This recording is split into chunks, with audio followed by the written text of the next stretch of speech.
ஆன்மீகத்தின் வழிநடக்கும் அன்பு உள்ளங்கள் அனைவருக்கும் வணக்கம் நண்பர்களே. நாம் இன்னைக்கு இந்த பதிவில் புதன் பகவானை ராசி அதிபதியாக கொண்டுள்ள மிதுன ராசி அன்பர்களுக்கு இந்த பங்குனி மாதத்தின் கிரக நிலைகள் எப்படி அமைஞ்சிருக்கு, இந்த கிரக நிலைகளால் ஏற்படக்கூடிய மாற்றங்கள் என்ன, அதாவது சாதகமாக என்ன விஷயம் நடக்கும், பாதகமாக என்ன விஷயம் நடக்கும், இது பற்றின முழுமையான தகவலையுமே உங்களுக்காக இந்த பதிவில் நாங்கள் சொல்லியிருக்கோம். இந்த பதிவு நீங்கள் பயன்பெறும் வகையில் அமையுங்க, அதனால் ஸ்கிப் பண்ணாமல் முழுமையாக பாருங்கள். நீங்கள் இப்போ தான் ஃபஸ்ட் டைம் நம்மளோட சேனலை பார்க்குறவங்களா இருந்தால் மறக்காமல் சப்ஸ்கிரைப் பண்ணி வச்சுக்கோங்க. மிதுனம் ராசியில் புனர்பூசம், மிருகசீரிடம், திருவாதிரை இந்த 3 நட்சத்திரங்களுமே அடங்கியிருக்கு. இரட்டையர்களை சின்னமாக கொண்டது இந்த மிதுன ராசி. இந்த ராசியில் பிறந்த நீங்கள் எந்த ஒரு விஷயம் செஞ்சாலுமே சரி, உங்கள் கூட இருக்கிறவங்க என்ன நினைப்பாங்க, என்ன சொல்வாங்க அப்படிங்கிறத தெரிஞ்சுக்கிறதுல ரொம்பவுமே ஆவலாக இருப்பீங்க. அது மட்டும் இல்லைங்க, என்ன ஒரு பிரச்சனை வந்தாலுமே சரி, அதனை சமன் செஞ்சு சீர்தூக்கும் கோல் போல துல்லியமாக நீதி வழங்குறதுல வல்லவர்களாக திகழ்வீங்க மிதுன ராசியை சேர்ந்து நீங்கள். நெருங்கி பழகிய நண்பர்கள்கிட்ட கூட உதவி கேட்க நீங்கள் தயங்குவீங்க. ஏன்னா யாரையாச்சும் எங்கேயாச்சும் நம்மளை கேவலமாக நினச்சிருவாங்களா அப்படின்னு தவிப்பீங்க. அலுவலக வேலையை இழுத்து போட்டு ஆர்வத்தோடு செய்யக்கூடிய நபர்களாக இருப்பீங்க. பாராட்டு கிடைச்சாலுமே மற்றவங்களை அனுசரித்து போக தெரியாது அப்படிங்கிறதுனாலேயே இந்த பதவி, சலுகை இது எல்லாமே நீங்கள் பெறுவதில் நிறைய தடைகளை சந்திச்சிருப்பீங்க. உங்களோட மனசுக்கு என்ன தோணுதோ, எது சரின்னு படுதோ அதை மட்டும்தான் செய்வீங்க.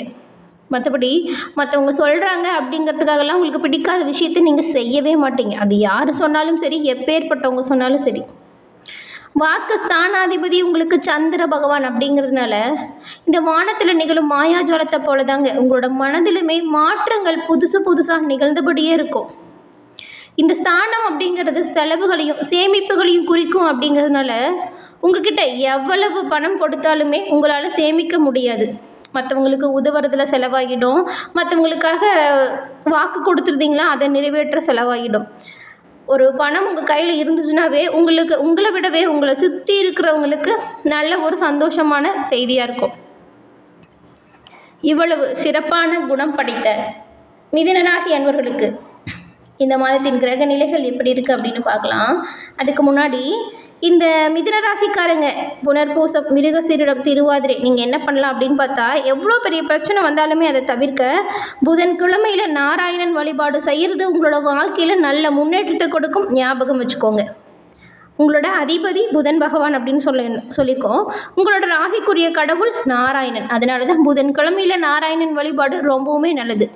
முடிஞ்ச அளவுக்கு உங்களுக்கு டைம் இருக்குப்போ நீங்கள் புதன்கிழமையில் திருப்பதி ஏழுமலையான தரிசனம் செய்கிற மாதிரி கூட பிளான் பண்ணி போய் சாமி கும்பிட்டுவாங்க. கட்டாயம் நல்ல பலன்கள் கிடைக்கும். செல்வநிலை மேலோங்கவும், உங்களோட வாழ்க்கையில் ஏற்பட்டிருந்த கஷ்டங்கள், காரியத்தடை இது எல்லாமே நீங்கவும் திருப்பதி ஏழுமலையான் உங்களுக்கு உறுதுணையாக இருப்பார். உங்களுக்கு திருப்பதி ஏழுமலையான் பிடிக்கும் என்றாலும் ஓம் நமோ நாராயணா போற்றி அப்படிங்கிற மந்திரத்தை 3 முறை மறக்காமல் பதிவிடவும் செய்யுங்க. ஏழுமலையானின் அருளால் உங்களோட வாழ்க்கையில் நடக்கக்கூடியது எல்லாமே நல்லதாக நடக்க வாழ்த்துக்களையும் இறைவனிடம் பிரார்த்தனையும் செஞ்சுக்கிறோம். சூரிய பகவான் மார்ச் 14ஆம் தேதியே கும்ப ராசியிலிருந்து மீன ராசிக்கு பயிற்சி ஆகிட்டார். அதோட மீன ராசியில் சூரியன், புதன், சுக்கிரன், ராகு இந்த கிரகங்களோட சேர்க்கையும் இந்த மாதம் நடக்க போகுது. மீன ராசியில் சனி பயிற்சியும் இந்த பங்குனி மாதத்தில் தாங்க நடக்க போகுது. இதன் காரணமாக உருவாகக்கூடிய யோகம் என்ன அப்படின்னு கேட்டிங்களா, இந்த கிரகங்களோட சேர்க்கையால் இதன் பேர் தான் புதாத்திய யோகம் அப்படின்னு சொல்லுவாங்க. அது மட்டும் இல்லாமல் லட்சுமி நாராயண யோகம், மாளவிய யோகம் உள்ளிட்ட யோகங்கள் 12 ராசிகளுக்குமே ஏற்படும். அந்த யோகம் ஏற்பட போகுது அப்படிங்கிற பட்சத்தில் மிதுன ராசிக்காரர்களுக்கு உண்டாகக்கூடிய யோகங்கள் என்ன மாதிரியான விஷயத்தில் நீங்கள் ரொம்பவுமே கவனமாக இருக்கணும். இது பற்றின தகவலை நாம் பார்க்கலாம். அதே போல் உங்களுக்கு ஜாதக ரீதியாக ஏதாவது சந்தேகம் இருந்துச்சுன்னா அதை தீர்த்து கொள்ளவுமே ரொம்ப தூரம் அலைய தேவையில்லைங்க. ஃபோன் பண்ணி நீங்கள் ஈஸியாக டீட்டெயிலாக கேட்டுக்க முடியும். நான் சொல்கிற நம்பரை நோட் பண்ணிக்கோங்க. 90 43 63 75 12 இந்த நம்பருக்கு ஃபோன் பண்ணி உங்களோட ஜாதகத்தில் இருக்கும் டீட்டெயிலாக சொன்னாலே போதும். வந்த கஷ்டம் ஏன் வந்துச்சு, வரக்கூடிய கஷ்டத்தை தவிர்க்க என்ன பண்ணணும், இது பற்றின முழுமையான தகவலையுமே அவங்க உங்களுக்கு சொல்லிடுவாங்க. நிறைய பேர் இவங்ககிட்ட ஃபோன் மூலியமாகவே ஜாதகத்தை கணிச்சு இப்போ அவங்களோட வாழ்க்கையில் நல்ல ஒரு நிலைமையில் முன்னேறி வந்ததாக சொன்னாங்க. அதனால தான் கஷ்டப்படுற மிதுன ராசி அன்பர்களுக்கு இந்த நம்பர் கட்டாயம் உதவும் அப்படிங்கிற நம்பிக்கையில் கொடுத்துருக்கோம். இந்த நம்பரை டிஸ்கிரிப்ஷன்லேயே வச்சுருக்கோம், பயன்படுத்திக்கோங்க. இந்த மாதம் மிதுன ராசி அன்பர்களுக்கு கிரக நிலைகளை பொறுத்த வரைக்கும் உங்களுடைய ராசியில் செவ்வாய் பகவானும், பஞ்சமஸ்தானத்தில் கேது பகவானும், அஷ்டமஸ்தானத்தில் சனி பகவானும், தொழில் ஸ்தானத்தில் குரு பகவானும், சூரியனும் புதனும், லாபஸ்தானத்தில் ராகுவும் சுக்கிரனும் இந்த மாதிரியான கிரக நிலைகள் அமைஞ்சிருக்கு. இதன் மூலம் ஏற்படக்கூடிய பலன்கள் அப்படின்னு பார்க்குற வகையில் மிதுனம் அப்படின்னு சொன்னாலே பேச்சாற்றல் மூலம் எப்படிப்பட்ட சிக்கலான காரியத்தையுமே சுமூகமாக முடிக்கும் திறமை உங்ககிட்ட இருக்கும். இந்த மாதம் நண்பர்கள் மூலம் தக்க தருணத்தில் நீங்கள் எதிர்பார்த்த உதவிகள் வந்து சேரும். வெளியூர் பயணங்களால் வீண் அலைச்சலும் செலவுகளும் ஏற்படலாம். செய்கிற தொழிலில் மன நிம்மதி அதிகமாக கிடைக்க போகுது. இந்த மாதம் மேல் அதிகாரிகளோட ஆதரவும் உத்தியோகஸ்தர்கள் சிறப்பான பயன்களை பெற உதவியாக இருக்க போகுது. தொழில் வியாபாரத்தில் இருந்த போட்டி குறையும். வியாபாரம் தொடர்பாக நீங்கள் மேற்கொள்ளக்கூடிய பயணங்களால் அலைச்சல் வேணா உண்டாகலாம், ஆனால் எதிர்பார்த்த பலன் கிடைக்கும். குடும்பத்திலையுமே சுப காரியங்கள் நடப்பதற்கான வாய்ப்புகள் அமையும். சிலருக்கெல்லாம் குழந்தை இல்லைன்னு தவிச்சிட்டு இருந்தவங்களுக்கு இந்த மாதம் குழந்தை பாக்கியம் கிடைக்கக்கூடிய யோகம் அமையும். கணவன் மனைவிக்கிடையே மகிழ்ச்சி அதிகரிக்கும். பிள்ளைகளால் நன்மை உண்டாகும். அவங்களோட திறமையை பார்த்து நீங்கள் மன மகிழ்ச்சி அடைய போகிறீங்க. பெண்களுக்குமே வீண் அலைச்சலும் செலவுகளுமே ஏற்பட்டாலும் சேமிக்கணும் அப்படிங்கிற எண்ணம் இப்போ உருவாக போகுது. எதிர்பார்த்த உதவிகள் தக்க சமயத்தில் உங்களுக்கு கிடைக்கும். கலைத்துறையில் இருக்கிற உங்களுக்கு காரிய வெற்றிக்கு தேவையான உதவிகள் கிடைக்கும். எதிர்பாராத செலவுகளுமே அப்பப்போ வரும். சொத்து மனை சம்பந்தமான காரியங்களில் தடை தாமதம் ஏற்படலாம். கவனமாக இருங்க. வீண் பயம் ஏற்பட்டு நீங்கும். ஏற்கனவே செஞ்ச காரியத்திற்கான பலனை அடைய வேண்டிய ஒரு காலகட்டமும் வரும். அரசியல் துறையில் இருக்கக்கூடிய உங்களுக்கு வீண் வழக்கு விவகாரங்கள் வரலாம். எச்சரிக்கையாக செயல்படுவது ரொம்பவுமே நல்லது. வெளிநாட்டு பயண வாய்ப்புகள் உண்டாகும். சிலர் வெளியூர் பயணம் செல்லக்கூடிய வாய்ப்பும் இருக்கும். எதிர்பாலினத்தோடரோடு பழகும் பொழுது கவனமாக இருங்க. உங்களோட ஒவ்வொரு சிறப்பான செயல்களுக்குமே அதற்குரிய அங்கீகாரம் கிடைக்கும். மனதில் தெம்பும் தைரியமும் உண்டாகும். இதன் மூலம் மகிழ்ச்சியான நாட்களை நீங்கள் இந்த மாதம் காண போகிறீங்க. மாணவர்களுக்கு கல்வியில் இருந்த தடை காணாமல் போகும். எதிர்பார்த்த வெற்றி உண்டாகும். மனதில் தன்னம்பிக்கையும் பிறக்கும். இந்த மிதுன ராசியில் இருக்கக்கூடிய மிருகசீரிடம் நட்சத்திரக்காரங்களுக்கு இந்த மாதம் பொருளாதாரம் சம்பந்தமான பிரச்சனைகள் எல்லாமே முடிவிற்கு வந்துடும்.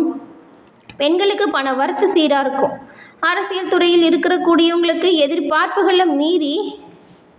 எதிர்ப்புகளை எல்லாமே மீறி முன்னேறக்கூடிய யோகம் அமைஞ்சிருக்கு. கலைத்துறையில் இருக்கிறவங்களுக்கு படைப்புத்திறன் அதிகரித்து காணப்படும். அதன் பிறகு திருவாதிரை நட்சத்திரக்காரங்களுக்கு இந்த மாதம் தொழில் வியாபாரம் தொடர்பான காரியத்தில் இழுபறியாக இருந்த நிலை காணாமல் போகும். உத்தியோகத்தில் இருக்கிறவங்களுக்கு அலுவலகத்தின் இதன் மூலம் தொடர்பான பணிகளில் முழு மூச்சோடு செயல்பட்டால் முன்னேற்றம் காண முடியும். பயணங்களின் போது உடைமைகளை கவனமாக பாதுகாத்து வைப்பது ரொம்பவும் நல்லது. புனர்பூசம் நட்சத்திரக்காரங்களுக்கு இந்த மாதம் வராமல் ரொம்ப நாளாக இழுபறியாக இருந்த பணம் வந்து சேரும். மாணவர்களுக்குமே பாடங்களை படிக்கிறதுல முழு மூச்சோடு ஈடுபட்டிங்கன்னா சிறப்பான பயன்களை நீங்கள் பெற முடியும். நீண்ட நாட்களாக இருந்து வந்த உடல் உபாதை மறையும். தாயின் உடல்நிலையில் கவனம் செலுத்துறது நல்லது. திட்டமிட்டபடி காரியங்களை செய்ய முடியாமல் அவ்வப்போது தடங்கல்கள் வரும். மன தைரியத்தோடு நீங்கள் அந்த வேலையை செய்கிறப்போ நல்லது தான். எந்த வேலையை செய்வதாக இருந்தாலும் அதுக்கு தகுந்த மாதிரி முன்னேற்பாடுகளோடு நீங்கள் அந்த வேலையை செஞ்சீங்கன்னா நல்லதாக இருக்கும். தொழில் வியாபாரம் சிறப்பாக இருக்கும். பண வரத்து சீராக இருக்கும். பாக்கிகள் வசூலாகிறதுல இந்த தாமதம் காணாமல் போகும். அதே போல் புதன்கிழமைகளில் நீங்கள் நவகிரகங்களை வணங்கி வருவதன் மூலம், நவகிரகத்தில் இருக்கும் புதன் பகவானையும் திருப்பதி ஏழுமலையானையும் வணங்கி வருவதன் மூலம் மன அமைதி உண்டாகும். பொருளாதார நிலை உயர்ந்து காணப்படும். அதிர்ஷ்ட கிழமைகள் அப்படின்னு பார்த்தா ஞாயிறு திங்கள் வியாழன் இந்த 3 கிழமைகளுமே அதிர்ஷ்ட கிழமைகளாக அமைஞ்சிருக்கு. சந்திராசிரம தினங்கள் 17, 18 இந்த 2 தினங்களும் வரதுனால அன்றைய தினம் மிகுந்த கவனமாகவும் எச்சரிக்கையாகவும் செயல்படுறது நல்லது. அதிர்ஷ்ட தினங்கள் என்ன அப்படின்னு பார்த்தா 7 மற்றும் 8 இந்த 2 நாட்களுமே அதிர்ஷ்ட தினங்களாக இந்த மிதுன ராசி அன்பர்களுக்கு அமைஞ்சிருக்கு. என்ன மிதுன ராசி அன்பர்களே, இந்த பதிவில் உங்களுக்கு என்ன மாதிரியான விஷயங்கள் சாதகமாக இருக்க போகுது, பாதகமாக இருக்குது, என்ன மாதிரியான விஷயத்தில் நீங்கள் எச்சரிக்கையாக இருக்கணும் அப்படின்னு பார்த்தோம். அது மட்டும் இல்லாமல் 3 நட்சத்திரக்காரங்களுக்குமே என்ன மாதிரியான வாய்ப்புகள் உண்டாக போகுது, உங்களுக்கான அதிர்ஷ்ட கிழமைகள், சந்திராசிரம தினங்கள், அதிர்ஷ்ட தினங்கள், இது பற்றின முழுமையான தகவலையுமே இந்த பதிவில் நாம் பார்த்தோம். இந்த பதிவு நீங்கள் பயன்பெறும் வகையில் அமைஞ்சிருக்கும்னு நினைக்கிறோம். இந்த பதிவு பிடிச்சிருந்தா லைக் பண்ணுங்கள், ஷேர் பண்ணுங்கள், கமெண்ட் பண்ணுங்கள்.